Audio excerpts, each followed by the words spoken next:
Hai, selamat pagi anak-anak yang dikasihi Tuhan Yesus Kristus. Apa kabar pagi ini?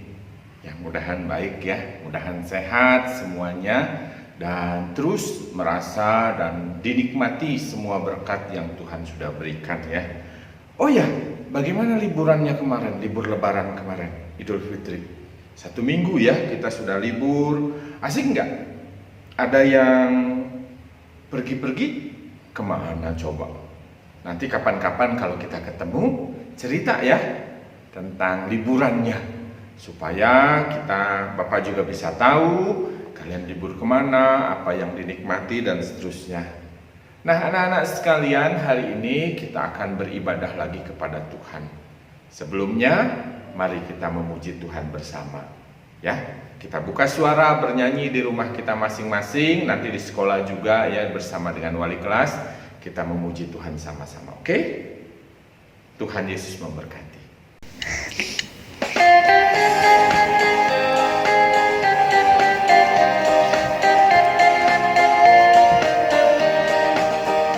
Hati-hati gunakan tanganmu, hati-hati gunakan tanganmu, karena Bapa di surga melihat ke bawah. Hati-hati gunakan tanganmu.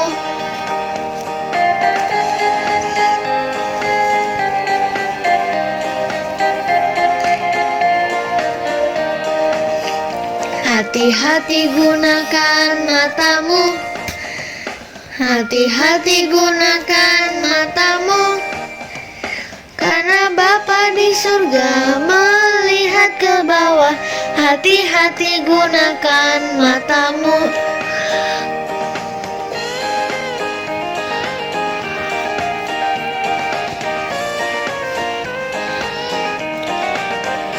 Hati-hati gunakan mulutmu, hati-hati gunakan mulutmu, karena Bapa di surga melihat ke bawah.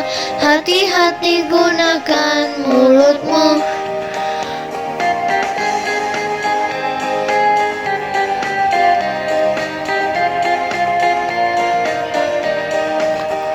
Hati-hati gunakan kakimu, hati-hati gunakan kakimu, karena Bapa di surga melihat ke bawah. Hati-hati gunakan kakimu. Di surga melihat ke bawah. Hati-hati gunakan kakimu.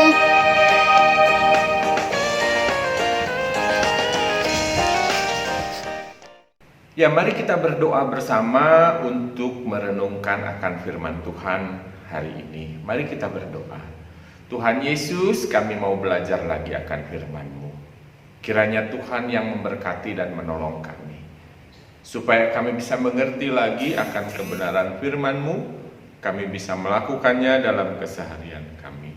Berkati Bapa yang menyampaikan, maupun semua kami yang merenungkannya bersama-sama, baik yang sederhana di kelas 1, kelas 2, maupun yang sudah mulai remaja di kelas 5 dan 6. Tuhan yang memberkati kami semua. Terima kasih ya Tuhan, kami menyerahkan waktu ini ke dalam tangan-Mu, dalam nama Yesus kami berdoa. Amin. Nah anak-anak sekalian, kita hari ini akan sama-sama memikirkan, menggumulkan tentang satu tema, yaitu bagaimana kita bisa bebas dari kebiasaan berbicara kotor. Ya, kita akan bicara tentang bagaimana kita bebas dari kebiasaan omong kotor begitu ya, omong yang kasar dan seterusnya. Nah, sebelumnya Bapak ingin tanya dulu, siapa di antara kita yang pernah keceplosan gitu ya, nggak sengaja keceplosan bicara kasar atau omong kotor sama orang lain? Ayo ngaku siapa? Ada yang pernah keceplosan nggak sengaja gitu, tiba-tiba ngomong kotor aja begitu, ngomong kasar begitu sama orang lain. Kenapa? Kenapa kok ada orang yang bisa tidak sengaja keceplosan atau apalah itu namanya ya, berbicara kasar atau berbicara kotor kepada orang lain? Apakah karena kebiasaan? Ya, kebiasaannya memang ngomongnya kasar begitu. Di rumah juga atau waktu main gitu ya. Atau ada juga yang karena lingkungan mungkin. Wah, orang-orang gitu ya, orang-orang yang bertamu ke rumah atau yang main ke rumah atau yang bertemu dengan kita, tetangga-tetangga kita, semuanya suka ngomong kotor, ngomong kasar, sehingga kita juga terbiasa mengucapkan kata-kata itu. Atau ada juga yang memang diajarin, ya, ada itu ya, ada mungkin abang-abang, kakak-kakak yang agak bandel gitu ya, ngajarin adek yang kecil untuk ngomong kotor, ngomong ini loh, kalau ada orang yang begini, kamu begini loh. Atau kamu menyontok ketika abangmu atau kakakmu berlaku sesuatu dengan orang lain lalu dia ngomong kotor dan kamu mempelajari itu, kamu juga membiasakan. Ya, ada banyak sekali bukan pengaruhnya. Kenapa orang bisa berbicara kasar? Kenapa orang bicara kotor? Nah, anak-anak sekalian, tahukah kita bahwa sebenarnya di Alkitab kita jelas sekali dikatakan bahwa Tuhan Yesus itu tidak suka.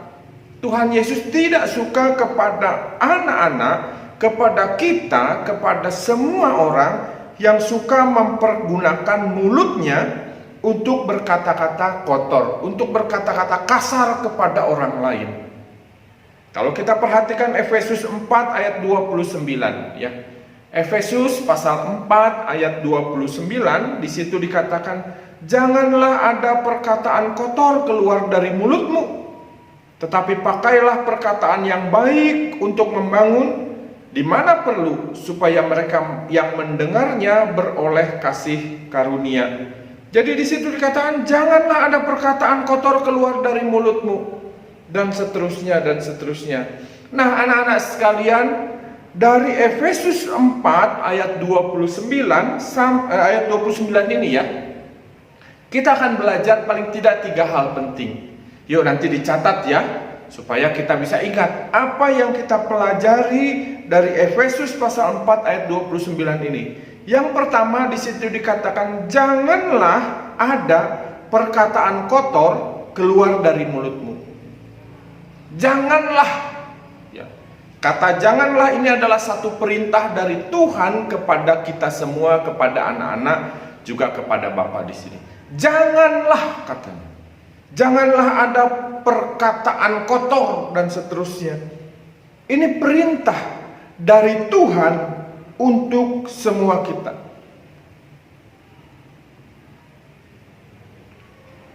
Janganlah adalah satu kata penting.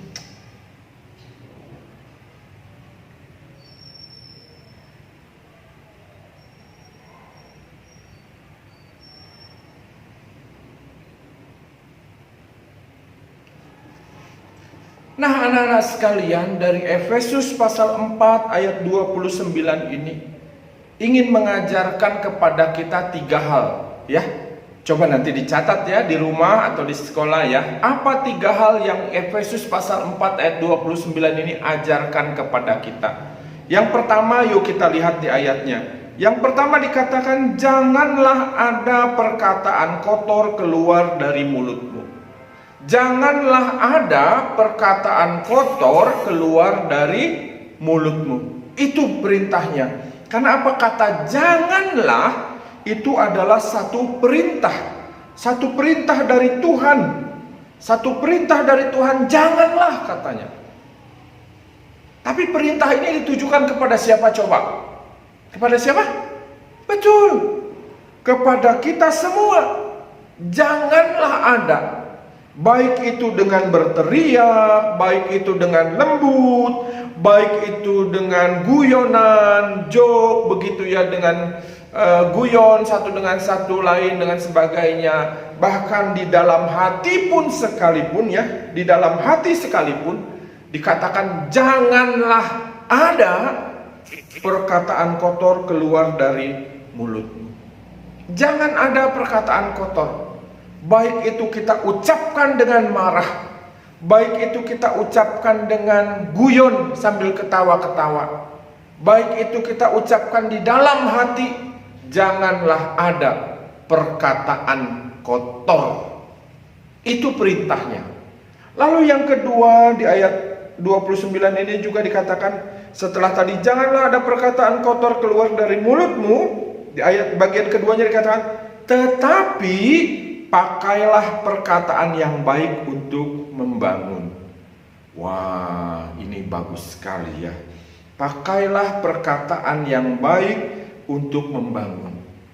Membangun seperti apa Pak dengan perkataan yang baik itu? Ya, jika ada temanmu yang kecapean gitu ya, kasih semangat. Jayo, ayo semangat, ayo semangat.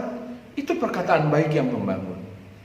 Kalau ada temanmu yang sudah mulai malas misalkan, aduh malaslah, inilah malaslah, mau belajar malaslah dan sebagainya, ayo beri dorongan. Kata-kata yang keluar dari mulut kita itu memberikan dorongan, memberikan kekuatan. Ayo jangan malas, ayo belajar lagi, ujian kita sudah hampir dekat, dan lain sebagainya. Semua kata-kata yang keluar dari mulut kita itu untuk membangun. Ketika temanmu lagi sedih gimana coba? Ayo, kalau ada temanmu yang lagi sedih, benar, dihibur. Ya, kalau ada temanmu lagi cemberut di situ sedih sekali dia, mau kamu hibur. Kenapa kau sedih? Ayo kita main sama-sama, yuk lupakan kesedihanmu.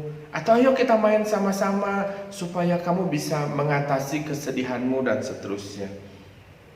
Itu kata-kata yang benar, kata-kata yang membangun, kata-kata yang baik. Ya, Bapak senang sekali kalau di TikTok ya atau di Instagram itu ada satu orang yang sering sambil selfie, dia bilang kata-kata hari ini masih gitu ya. Lalu dia ucapkanlah satu kata-kata, dan rata-rata biasanya kata-katanya selalu kata-kata yang baik, yang membangun, yang mendorong orang untuk maju dan seterusnya. Dan harusnya kita pun punya yang demikian. Kata-kata yang baik, yang membangun. Jangan ada kata-kata kotor, tetapi kata-kata yang baik, yang membangun, yang menguatkan, yang menghiburkan. Kenapa? Nah, yang ketiga dikatakan di situ supaya ya, di ayat 29 tadi, supaya mereka yang mendengarnya beroleh kasih karunia. Wah, ini luar biasa sekali anak-anak. Karena ternyata kalau kita mengucapkan kata-kata yang baik, mendorong, membangun, menghibur, itu akan menjadi berkat bagi orang lain. Itu akan menjadi kasih karunia bagi orang lain. Ternyata gampang ya kalau mau jadi berkat bagi orang lain. Kita kan kadang pikir, aku pingin loh jadi berkat bagi orang lain, tapi aku kan masih kecil. Aku nggak punya uang, aku nggak punya apa-apa. Gimana bisa jadi berkat bagi orang lain? Ternyata ayat ini katakan, kalau ingin jadi berkat bagi orang lain, supaya orang lain memperoleh berkat, memperoleh kasih karunia, seringlah menggunakan kata-kata yang baik, kata-kata yang menghibur, kata-kata apa yang menguatkan, mendorong, dan seterusnya. Bicaralah yang baik, bicaralah yang menguatkan dan menghiburkan. Ya, begitu. Jadi anak-anak sekalian, Bapak ingin ingatkan satu kali lagi di saat ini ya, menutup dari renungan kita. Tuhan Yesus tidak suka dengan orang, dengan anak-anak yang suka bicara kotor, omongnya kasar. Oleh karena itu hari ini Efesus 4 ayat 29 mengajarkan kita yang pertama, jangan ada perkataan kotor. Baik itu kita ucapkan, baik itu kita pikirkan sekalipun, jangan ada perkataan kotor. Tetapi pakailah perkataan yang baik, perkataan yang menghibur, perkataan yang menguatkan. Supaya apa? Yang ketiga, supaya orang yang mendengarnya beroleh berkat, beroleh kasih karunia. Bisa ya? Kita belajar mengucapkan kata-kata yang baik, yang benar, yang menghibur, yang menguatkan. Dan untuk kata-kata kotor, buang. Tidak ada lagi kata kasar, kata kotor dalam mulut kita, dalam hati dan pikiran kita. Oke? Tuhan Yesus memberkati kita sekalian. Yuk mari kita berdoa. Bapa di surga, terima kasih hari ini Tuhan mengajarkan kami lagi supaya kami mau mempergunakan mulut kami untuk membangun, menghibur, menguatkan orang lain. Ampuni kami ya Tuhan kalau kami masih sering mengucapkan kata-kata yang kasar, yang kotor kepada orang lain. Dan ajarkan kami untuk membuang semua kebiasaan buruk itu, tetapi kami mau pakai kata-kata kami dengan baik, kata-kata kami untuk menghibur, menguatkan, sehingga orang-orang yang mendengarkannya diberkati dan Tuhan Engkau yang dipermuliakan. Dalam nama Yesus kami berdoa. Amin. Tuhan Yesus memberkati adik-adik sekalian. Yuk, shalom.